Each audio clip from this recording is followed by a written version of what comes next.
This is Taking Stock on Bloomberg. I'm Pim Fox. Now, we've been talking about climate change today. Food inflation has changed. Well, it's eased compared to last year. How does that affect stocks in this industry group? Well, wheat, corn, pork prices, they're all down.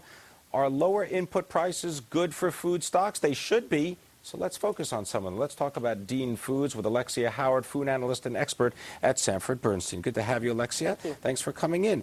When I talk about the decline in inflation as far as food prices go, this is really just compared to last year. The comps are looking great, right? Absolutely, yes. Now, having said that, is this leading to margin expansion? Let's talk about Dean Foods because, boy, their margins have really expanded. Absolutely, and I think the dairy story is already starting to play out. You look at Dean Foods, you look at Kraft's cheese business. We've seen margins popping by 300, 400 basis points on the gross margin line over the last couple of quarters. Because of hedging, it still hasn't got through to the likes of Kellogg and General Mills and companies like that. But Dean Foods has certainly seen the benefit.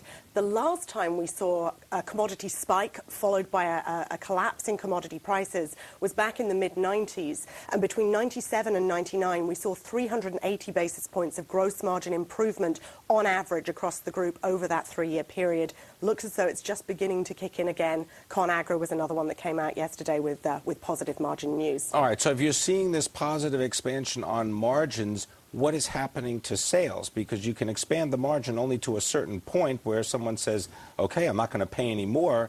What's happening on the sales side of Dean Foods, for example? Lots of things happening to the top line, generally a slowdown. Now, with single ingredient categories like milk and cheese and coffee and so on, the pricing tends to just follow the path of the underlying ingredient. So absolutely, we are seeing a massive slowdown, deterioration year on year in pricing in milk and cheese.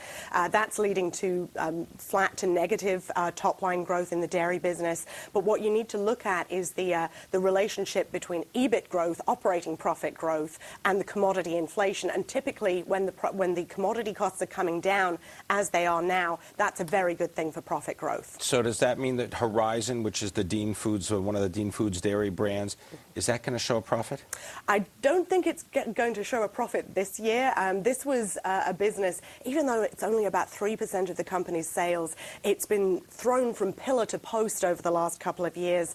We had a glut of organic milk in 2007. We had a shortage of supply in 2008. That's basically pushed the margins down just because of all that volatility. So it's still unprofitable, but as it's nursed back to health, and Dean Foods has a very strong position in that market, and it should be a profitable category, it's in demand from the consumer, we should see the margins recover, and that could be 15, 16 cents of improvement in EPS as that recovery occurs. All right, let's talk more about Dean Foods. I want to ask you about something they did with their shares.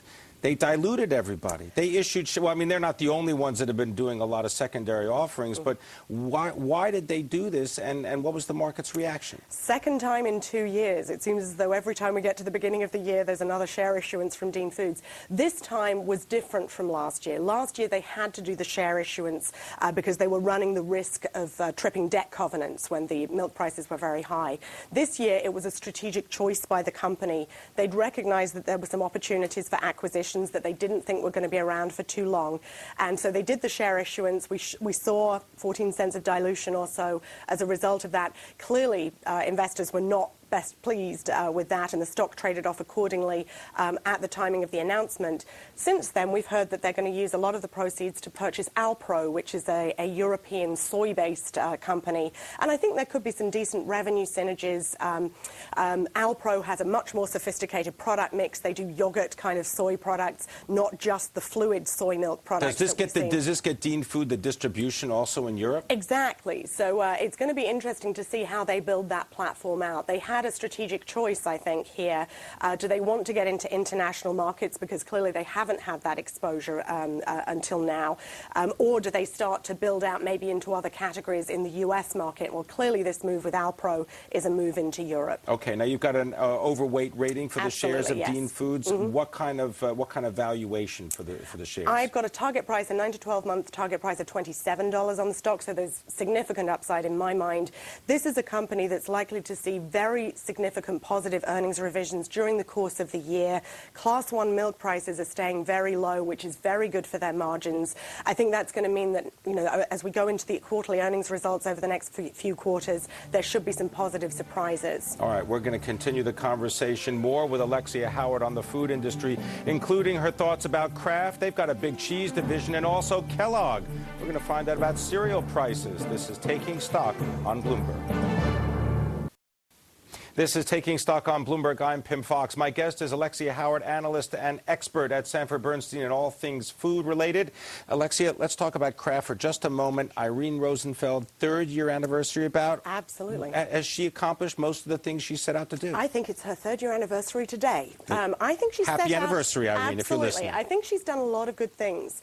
If you start with the organizational changes she's made, she's switched out a lot of the leadership team. She's switched out a lot of members of the board. They've changed the organizational structure. They've got rid of the really difficult matrix organization that they used to have, where there was no accountability for anything. And now they've broken the business up into 20 different business units, and they've created incentives that actually pay people on whether they've delivered their piece of the strategic plan.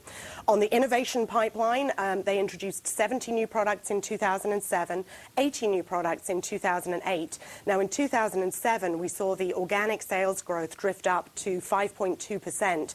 That was a big improvement over the 2.8% that we saw on average between 2003 and 2005. So she's done a good job on that, except that with all the price increases that they've had to take in cheese, particularly, they've actually lost a fair amount of share over the last year. But the innovation pipeline has been filled up somewhat.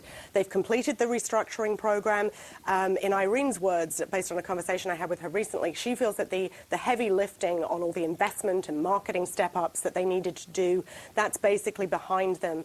The financial performance is beginning to pick up. 90 basis points of operating margin improvement in each of the last 2 quarters, 15% underlying EBIT growth when you strip out foreign exchange and so on last quarter. So they're actually sitting pretty well in terms of the financial turnaround, but the investors are still very concerned about the volume trends and the share trends. And what we're going to be looking at over the next couple of quarters is what happens to volume and mix growth and those share movements. All right, now you've still got an overweight rating, yes. Got a $34 target. That's right. I'm only going to give you 20 seconds, but okay. I want to get it in. What's the story with Kellogg? Have they leaped ahead of General Mills? They have reversed the share losses that they were having last year to General Mills. They're steaming ahead in the ratings in terms of consumer takeaway.